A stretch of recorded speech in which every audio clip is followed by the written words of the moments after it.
Hey, welcome back. It's a quiet night here in New York, the kind where the city's usual hum fades to a murmur and your own thoughts can get a little too loud. It's in these silences that my mind sometimes wanders to other silences, deeper, more profound ones. Like the silence that fell over a remote Bavarian farmstead one spring in 1922. A silence so complete, so unnatural, that it took days for anyone to notice it.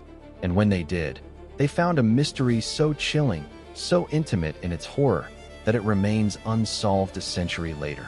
A mystery where the killer didn't just strike and flee. He stayed. I'm Ibnul J. Farabi, and this is the Unexplained Archive. Tonight, we're going to a place called Hinterkaifeck. It wasn't a village, just a lonely farm about an hour from Munich, nestled in the woods. In 1922, it was home to the Gruber family. Andreas, his wife Kazilia, their widowed daughter Victoria, and Victoria's two children, 7-year-old Kazilia and 2-year-old Joseph. They were also joined by the maid, Maria Baumgartner. Now, in the weeks leading up to that march, things at Hinterkaifeck were off. Andreas told neighbors he'd found footprints in the snow, leading from the edge of the forest to his farmhouse, but none leading back. He heard footsteps in the attic. A strange set of keys was found on the property. The family's previous maid had quit abruptly, saying the farm was haunted. And then, the new maid, Maria, arrived on the very day of the tragedy. March 31st, 1922. What happened next is the core of the nightmare. Sometime that evening, someone, or perhaps more than one person, took a farming tool called a mattock, a sort of pickaxe, and systematically killed all 6 inhabitants. The adults were lured to the barn, one by one, and murdered. Victoria's 2 children were killed in their beds. The killer then did something unimaginable. He didn't run. He stayed. For days. He fed the cattle in the barn. He ate food in the house. He lit fires. He lived alongside the bodies of his victims. This went on until April 4th, when concerned neighbors, who'd seen no activity but had noticed smoke from the chimney, finally came to investigate. They found the bodies. And they found evidence that the killer had been there, just hours before, calmly maintaining the facade of normal life on a farm of the dead. The investigation was, by modern standards, a disaster. The crime scene was trampled by curious villagers. It snowed, destroying evidence. But the details that were preserved are deeply unsettling. The murders required immense, brutal strength.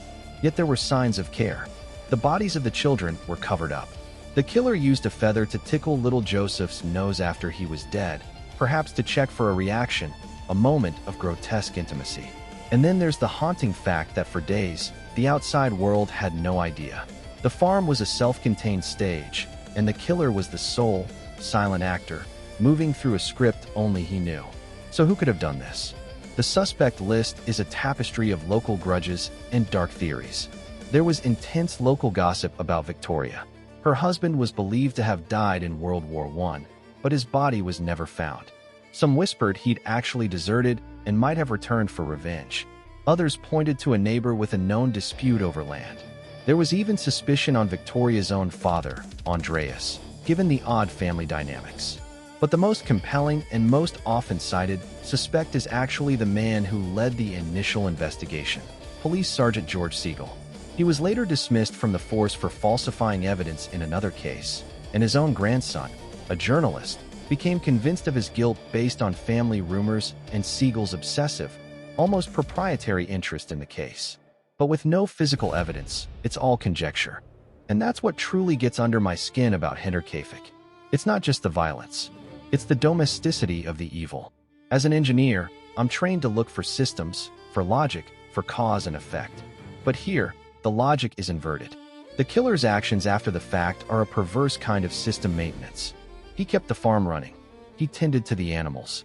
In a twisted way, he became the steward of the very lives he'd erased.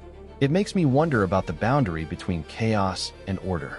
The killer created utter chaos for the Gruber family, but then imposed a cold, meticulous order on the aftermath. He didn't want the farm to look like a crime scene. He wanted it to look normal, just empty, as if the people had simply vanished, and he was just the temporary caretaker. That's a level of psychological detachment that is far more frightening than a frenzied attack. I think about that farmstead, isolated in the Bavarian woods. I think about the sheer loneliness of the place, which must have felt like safety to the family, but which became their trap. And I contrast it with my life here in New York, surrounded by millions, in a building with hundreds of people. We think connectivity is safety, but Hinterkaifeck asks a terrible question. Does being isolated make you a target, or does having an audience just mean your tragedy gets noticed faster? The killer at Hinterkaifeck didn't just exploit their isolation. He used it as a blanket to smother the crime and give himself all the time in the world. The case was officially closed in 1955, with no one ever convicted. The farm was razed to the ground. Today, a small memorial stands in a grove of trees. No foundation stones, no physical reminder of the building itself. It's as if the land itself was trying to heal. But stories like this don't fade. They persist because they are more than just true crime. They are dark parables about trust, about home, and about the strangers we let in, or the strangers we already know. The takeaway for me, the thread I'm left holding, is about the footprints in the snow. Andreas Gruber saw them, leading to his home. He was worried enough to mention it, but he didn't see any leading away. He likely thought it was a prank, or his imagination, or maybe that haunting the maid talked about.